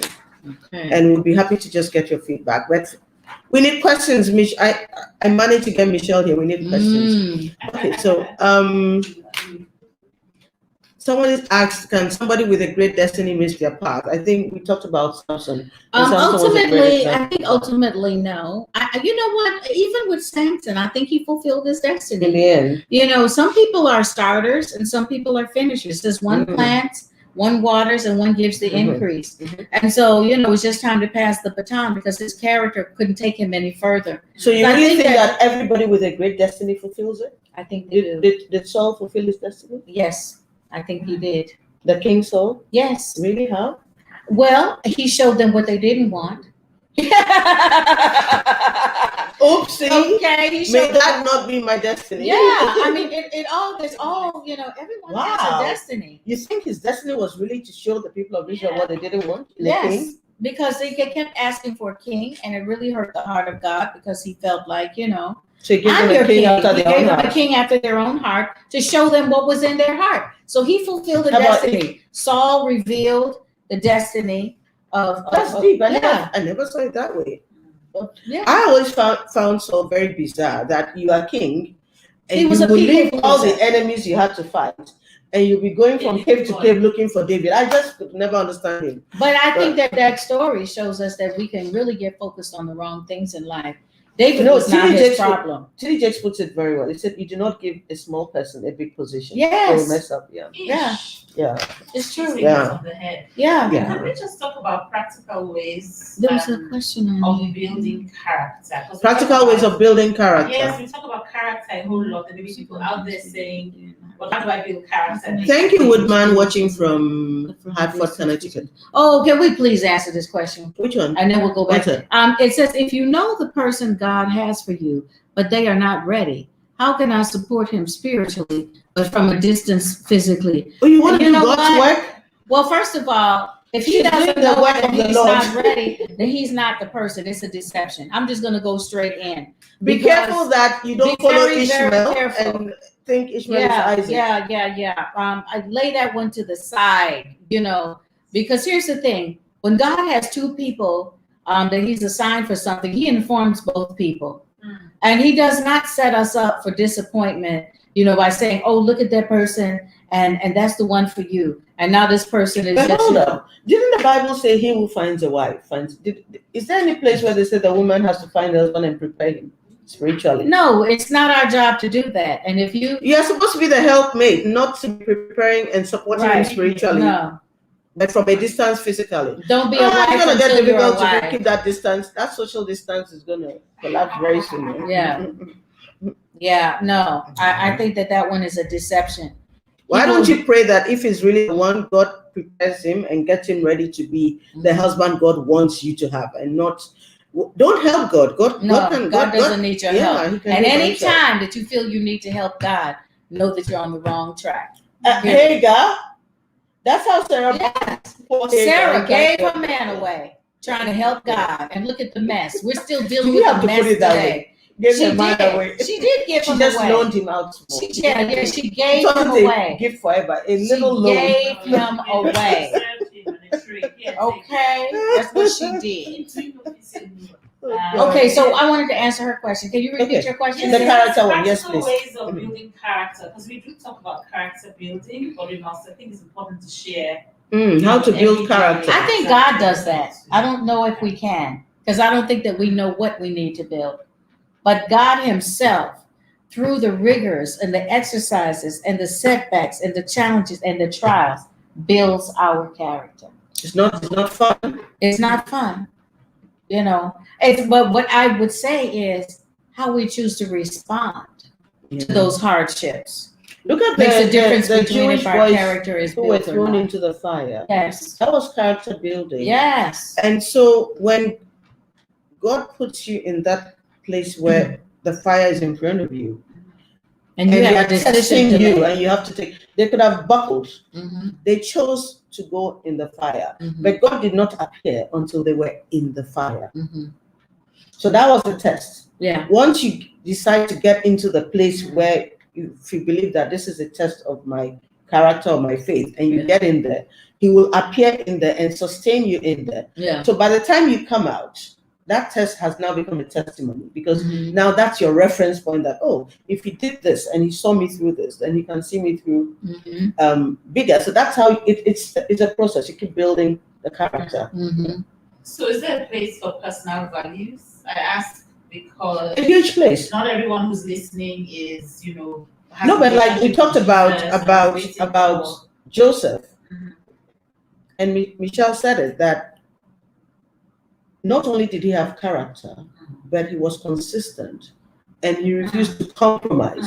So even when there was a reward at the end of it. Yes, even when Potiphar's wife came, and if he had buckled, he would have had a cushy life in Potiphar's house. But he said, "I cannot do this against God." Yes, he had. How else was he going to make it to defined the his palace? character. He had defined his values. So I hear and I agree. I'm just forcing you both away from the stories of the Bible to everyday examples. Because but let's use it. But let's use even Joseph. Because the Bible gives you everyday examples. Yes. One of Joseph's core values for me was excellence. Mm-hmm. No matter where he was, no matter where he was, he did with the spirit of excellence. And you can see that he had chosen to define himself by excellence. Yes. And continuous learning and improvement. So that's second. So excellence for everyone who's listening. Continuous learning. No compromise on integrity, character, consistency, in living out his values.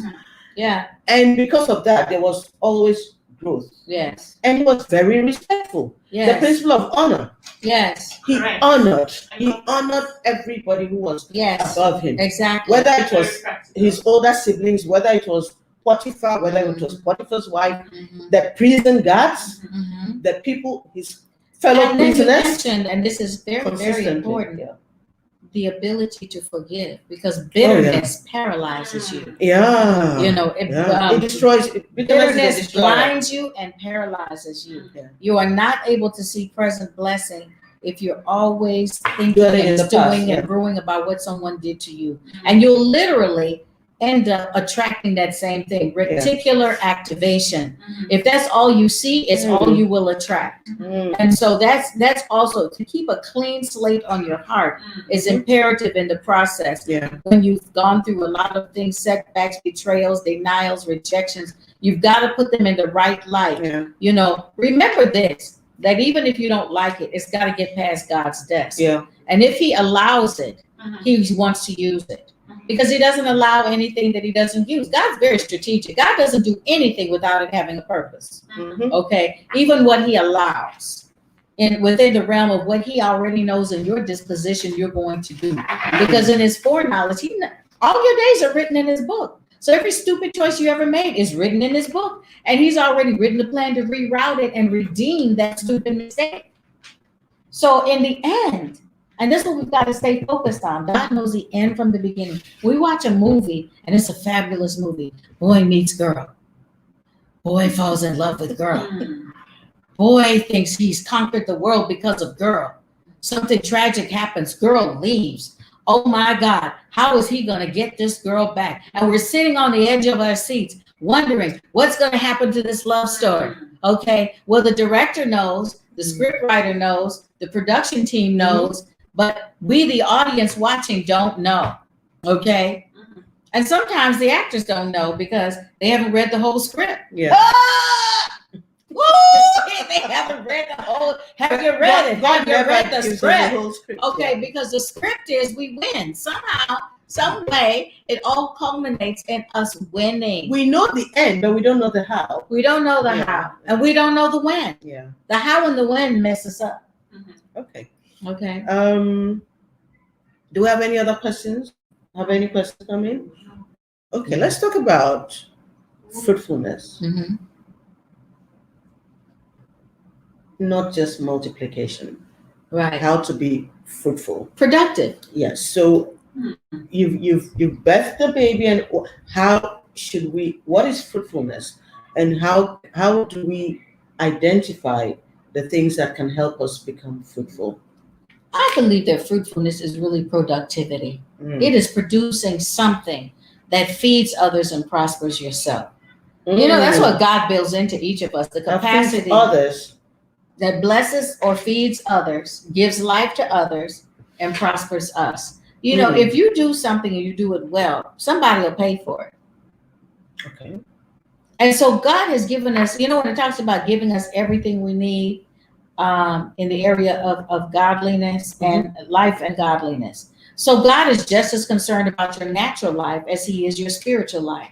So when he put us together, he built us in such a way that we have the capacity to have something in us that produces fruit that others want to eat or partake of, that also blesses us. There should be increase for us as well as the other person.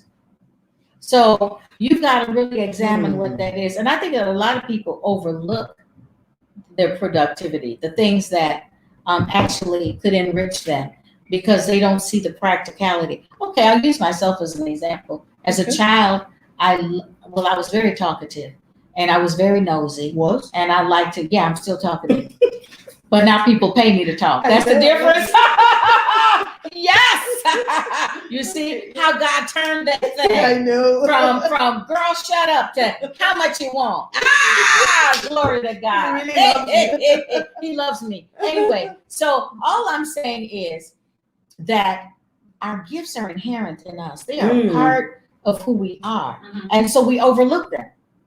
That's why we don't recognize our gifts. We take them for granted. So your gift is the thing that you do naturally and easily that others celebrate about you. So now, like I said, I talked a lot. I was nosy, and I love to give advice. I was always able to listen to other people and be able to say, well, you need to do this, and this. Okay. I didn't know I was a coach before I knew I was a coach. Yeah. I was a counselor before I knew that. So when my first book came out, and it's funny, just to show you how much you can take your gift for granted. When my first book came out, my mother said, I'm not surprised you became an author. I said, really? She said, you were always writing poems, songs. There's boxes in the basement of your journals of things that you wrote. And I had to go back and completely forgot. Completely forgot. You know, another thing was my mother had a beautiful first soprano voice. We went to church and this woman walked up to her and she would never sing at church. And we thought she was so weird. Why does that woman never sing that's standing next to us? So after I asked my mother that question, God loving me before I even knew him, and the woman came up and said, do you know I never sing when I'm standing next to you because your voice is so beautiful and I'm listening to you sing, to my mother. And she said, have you ever heard of Civic Opera Association? My mother was like, no. She said, you should audition for a play. So my mother drags me to this audition. She was pregnant at the time. She got a part and they said, little girl, would you like to audition too? And I said, okay. So we had to sing a song. So we both ended up in this play. And it birthed a love for theater and music for me that I've not shaken until this very day. And of course, now I have a music ministry and I've sang on commercials and, you know, stuff. So these things are things that on the path of life, God begins to uncover them and reveal them. And if we go with them and we follow them, they grow and they bear fruit. We just have to be patient with ourselves and with God. Again, it's a process. Yes. Okay, so so let's use your singing thing. So when you discover that that is what you're meant to be doing, how do you protect that tree, to protect the fruitfulness, to make gift? Let's talk about developing it before protecting it. Okay. Or maybe they go hand in hand. You know, when I decided that I was going to be serious about singing, I got a vocal coach. Okay. So, you know, a gift in the raw. So we have some responsibility. We have some responsibility to refine and develop. You know, a lot of people just go with the flow and after a while they bottom out. So, you know, there are singers and there are singers, you know, and you have to know how to use your tool. You know, the body and your vocal cords and everything, how to place that song in the right place, that note in the right place so that you don't destroy your vocal cords. So we can't just say we are gifted or talented. You have a duty to refine, develop it and work at it. Yes, and that is the protection. The protection is making that thing a strong, you know, there's a tree in my yard. And it's a little fragile. So what has my gardener done? He's built these stakes around it to keep it in place so that it grows properly. And as it gets stronger, he'll be able to remove the stakes. So it's really, really important that we know when we need support. We know when we need instructors. No one becomes successful on their own. When you look at some people like Will Smith was talking about how he became successful, and he said he studied everybody that he wanted to be like. He studied to show yourself approved. Rightly dividing. Because we can divide, we can come to some assumptions. And my mother always said, you know what the word assume will get you right? I said, no, she said, assume makes an ass out of you and me. Assume. For all the religious people, don't get upset. I'm just saying it. But anyway, you know, so it's very, very critical that we understand that the gift is in the raw, but now it needs to be refined. When you find a diamond in the mine, it doesn't glow and glimmer right away. It submits itself to a process. It's actually kind of painful because you're whacking at it and you're cutting away the stuff that stands between it and its shine. Gold, same thing. Yeah, gold, it has to be refined in the fire, you know, until all the dross is out. So we've got to be willing to submit to the process, not just of purifying, but also refining. And the purification and the refining is what protects the gift. There you go. The purification and the refining protects the gift. Yes. That's deep. So I need to write that down. Wow. Okay. How does stewardship affect all this? The multiplication, the fruitfulness. How does what? Stewardship. Stewardship. That's a good one. You know, I think that we overlook the importance of stewardship. What am I going to do with what God has given me? Yeah. What am I going to have to show for it at the end of the day? Mhm. You know that story. He left them with 5 talents, 2 talents, 1 talent. 2 invested and doubled their return. 1 abdicated his responsibility completely, buried it somewhere, and just gave it back in the same form. This is what you give to me. That I'm giving it back. And the master was like, you could at least have put that in the bank and got some interest. Okay? It was talking about money. Talents were money. So he was, God is interested in increase. The same, and so he took it away from him and gave it to the ones that knew what to do with it. Oh, sometimes you're wondering, why did God do that for so-and-so and hasn't done it for me? And it's actually found at the beginning of that. It says he gave them the talents according to their ability. So once again, God examines our capacity. How much can I entrust to you? Will you use it? Will you use what I've given you?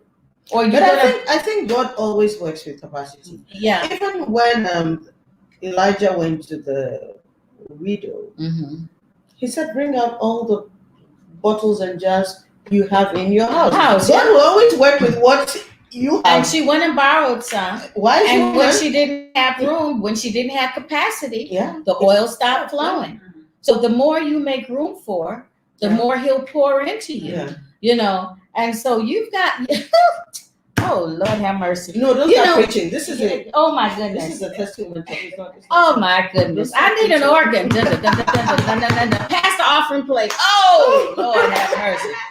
Okay, but the thing is that we don't take it seriously that God is looking for a return on what He has invested. We are the investment. We are the investment. He's put stuff in us, and He expects us to use it. It's like if I go to my broker and I've given him $1,000, at the end of the year, I want to know how that thing grew. If it hasn't grown, I am going to take it away. The little bit I can get out of it and put it someplace else where I think I can get more of a return for my money. And so, like I said, in sometimes we compare ourselves and say, well, how come that person gets to do that? Well, they have the capacity to do that. How did they get on that platform? Maybe they study more than you. Maybe they've refined their gift a little bit more than you did. Maybe they're more focused. Maybe their management team really did the work that they needed to do to get them in that place. Something happened. They did something that you did not do. Okay, that disqualified you from being in that place. So now what does that mean? Find out what they did. Do the same thing. And you too, when Cain got mad about God liking Abel's sacrifice for him, he said, why are you so mad? If you'll change your attitude, you'll be blessed too. But Cain decided to blame Abel. And that's what we do. We start killing people with our mouths that we envy rather than change our attitude and change our presentation to God. And so that we can be blessed too. And that, oh my God, hallelujah. Woo! Okay, I'm sorry. I mean, something just resonated in me because we all have those moments when we're envious of other people, But ask yourself, what am I doing? What am I not doing that they're doing? Don't get mad because that person did the right thing. Don't get mad at yourself for not doing the right thing. Just figure out what the right thing is and do it. And you too will be blessed. How about that? Wow. Amazing. Okay. Wait a minute, is there a question? Do you have any more questions? Sometimes does our own standards stop us from finding a partner? And when is it unrealistic and stopping God's plan for us to be fruitful and not to be alone? Are we confusing fruitfulness with fruitfulness with being with people? Those are two separate topics. Okay, let me read that again. Sometimes does our own standards stop us finding a partner? So there's that issue. Okay, there's one, yes.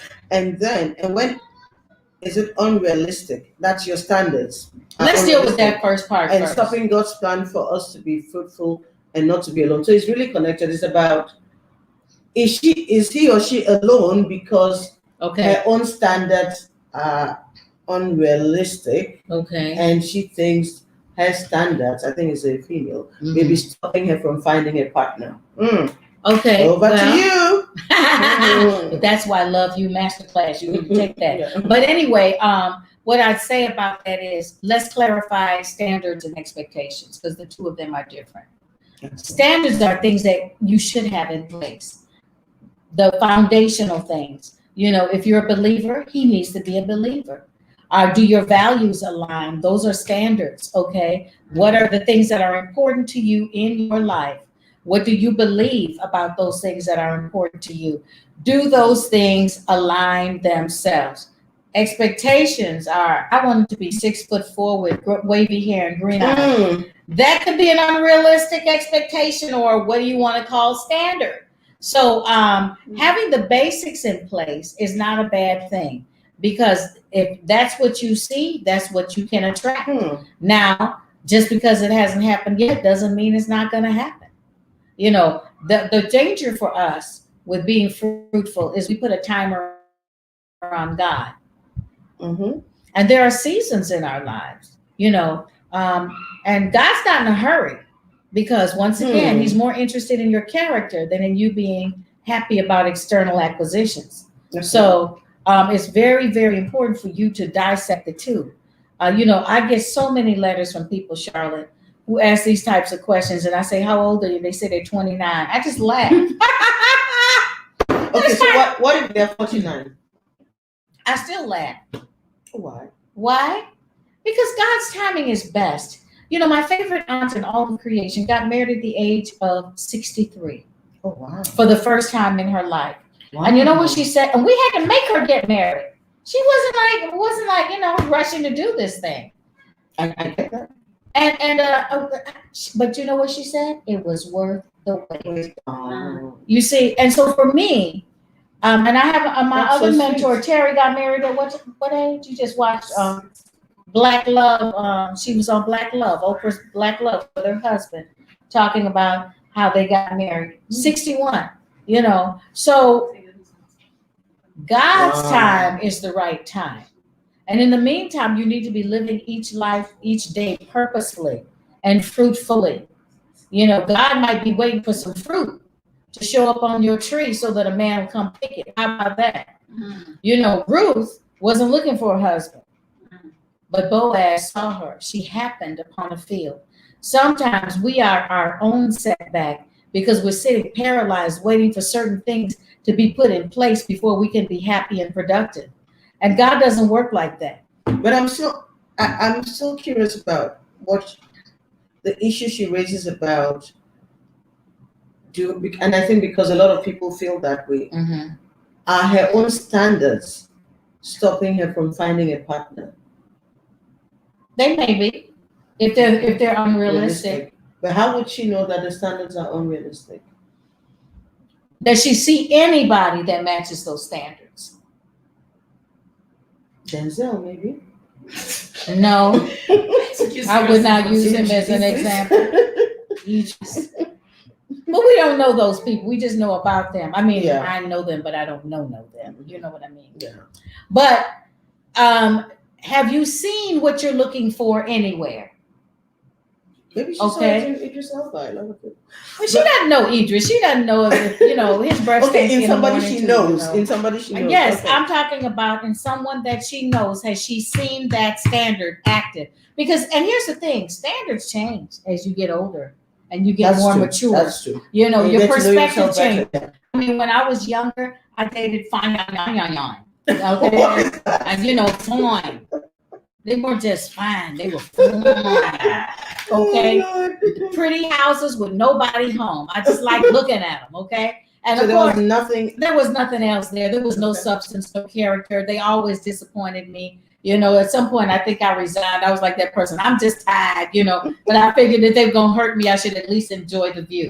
Okay, so now, that being said, Oh no. after I got tired of that genre, Okay. you know, I as I grew older, my attraction changed. You started looking for substance. Yeah, I like substance. I like brilliant. I liked witty. I liked artistic. I I like men who could communicate well, who were thinkers. I thought that was so sexy. And you know what? I found out that the not so cute people sometimes were the more interesting people. I think I felt the hardest for someone that was not my physical type. How do you feel with not enjoying the view? I was fascinated because the person's mind fascinated me. Okay. I was stimulated by the conversation and the interaction that we had, the creative energy that came out of that. So, I think that our taste changes and we start to see what's really important. Philippians 1:9-11 in the Message, is it the Message translation says, no, the NLT version says, you need to find out what really matters. It says, to grow in love to the point where we're flourishing and we're finding out what really matters. You see? True. So you start to love intelligently, not just by chemicals. I think so. I don't think my brain matured very quickly. My emotional side, the academic side maybe, but I think the emotional side took a while to catch up. Yeah. And I've always wondered whether women should even marry before age 30. Because I don't think you really know who you are and what you really want. Yes. Yeah, so don't give in. That's just based on me. Some people are very mature even at 19 and they know what they want. Yeah. But you really should. For the rest of us regulars. Right. But you should know who you are and what you want. And if this person aligns with that, don't give in to the pressure of you should be married. But even the thing about saying that you are alone, that's a whole sermon. The concept of aloneness and what it really means. And it should not be negative. Aloneness is not lonely. Yeah. And you should learn to enjoy the fullness of that aloneness. And the benefits. Take advantage of that aloneness. That's the Hannah anointing, in my opinion. Double the space, double time, double the money. It's all yours. Yeah. You get to do whatever you want with it. And take full advantage of that. Because if the season changes in your life and you're married, you're going to have to consult. You're going to have to share. You're going to have to. The world make too much fuss about being partnered up. Yes. And people end up being partnered with the wrong people because they feel that they must be partnered up. Yes. And then half of the time they don't even like the partnership. Yeah. Someone said marriage is like a besieged city. The people on the inside want out, and the people on the outside want in. I can understand that analogy. It's true. I think we've got this whole thing about the grass being greener on the other side, but guess what? If it's green over there, people did work to make it green. Water where you are. Yep. Your grass can be green too. What are yourself? My grass is very green. Okay, we're almost out of time. We have let me see. We have 8 minutes. Okay. I don't see any other questions coming in. I don't know why Tega is busting out in. I think Belinda just sent me a message that she don't answer you people because she wants to partner me up. I hope she knows the risk that she's taking, but we would leave that for the family meeting. So, like I said, in August, it's going to be a privilege to host Mrs. Mona Quarche. We'll be talking about the wealthy woman. And, well, I see a lot of men joining us, so maybe the wealthy man as well. Mm-hmm. And we're going to be dealing with understanding wealth and the difference between riches and wealth. Identifying your limiting beliefs and obstacles to wealth creation, and having a wealthy mindset. We'll also be trying to understand the different types of assets and address common mistakes we make with regard to wealth, investments, relationships.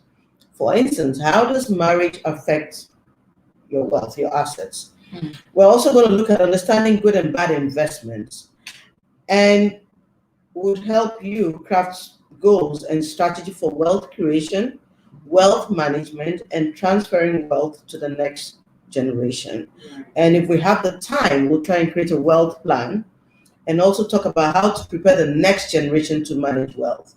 So many times we prepare assets for the next generation, but we don't prepare the next generation for the assets. So those are the things we'll be looking at on the 15th of August. So please mark the date, save the date 15th of August at 5 p.m. to 7 p.m. as always.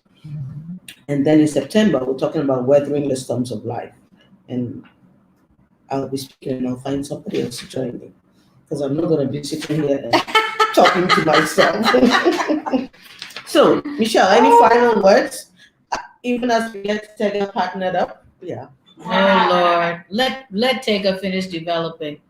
She's fine. That's You your know report, what? Tega. Yeah, no, I mean Tega's doing great. I mean, if I could say I was a gardener and I had planted a tree, I would say I have immense pleasure at how she is blossoming That's and true. flourishing. Even her hair. Yeah. And I just feel that God has his time for when he orchestrates people to walk into the. But now, sometimes human help is involved. I mean, Naomi did tell Ruth what to do, so I think we'll help her. So we're here to give you the guidance. We're your GPS. Tega has left the WhatsApp group. Yes. Final words, Michelle. But I mean, as far as fruitfulness and flourishing in life, yield yourself to the process. I think that we've got to get over this magical thinking. If you're a believer, your breakthrough and hurrah, hurrah, hurrah sounds like donkeys clapping your hands, stomping your feet. It does. But you didn't say that. It does not. I'm just saying, untie my bow tie. Who's doing my Honda ain't gonna get you your breakthrough. Listening to the voice of God. Prayer is about you getting instruction from God, being obedient, and walking through obedience through the process to get that thing that you desire. It is a partnership with God now that we are in. We are his hands in the earth realm. We are the legal course of entry into the earth for him. He sent us here to complete an assignment. We are not here for ourselves. We are here for the pleasure of God, to glorify him. And that means being an accurate reflection of what God looks like. God is fruitful. God is filled with life. God is filled with joy. God is productive. God is strategic. God is excellent in all that he does. So we've got a lot to live up to. And as we focus on that, the things that we desire will fall into place because we'll be on the path towards those things. When we get sidelined and distracted by one triitis and what we want versus what God wants, or comparing ourselves to others, getting distracted by things that have nothing to do with where you're headed in life, you short circuit the process. So it's really, really important that you stay focused, that you have an understanding. Trust God. Yeah. Trust him. You know what? Jeremiah 29:11 in the Message version says, God says, I know what I'm doing. I've got it all planned out. Planned for good and not to abandon you, to give you the future that you hope for. Because he says he'll give you the desires of your heart. If you're really in alignment with him, you're actually desiring what God desires. And when he agrees with himself, he makes it happen. He will finance everything that he agrees with. He will not finance what he does not agree with. And that's the end of the story. And that's a really beautiful end of the story. Thank you for joining us. I don't want to ruin that end. We're going to leave it at that beautiful place. Thank you for joining us. We appreciate you making time and spending resources to be with us this evening. We've totally enjoyed it. Thank you, Michelle. I love you. Amazing. I love you so much. And God bless you and God increase you. Thank you. And we look forward to seeing you on the 15th of August to talk about wealth. And please, you can still send in your comments. We appreciate it. And if there are any questions you wanted answered that we couldn't answer, you can send them through and I'll still get Michelle to answer. Thank you. God bless you. God keep you all. Stay safe and just stay blessed. We love you. Bye-bye.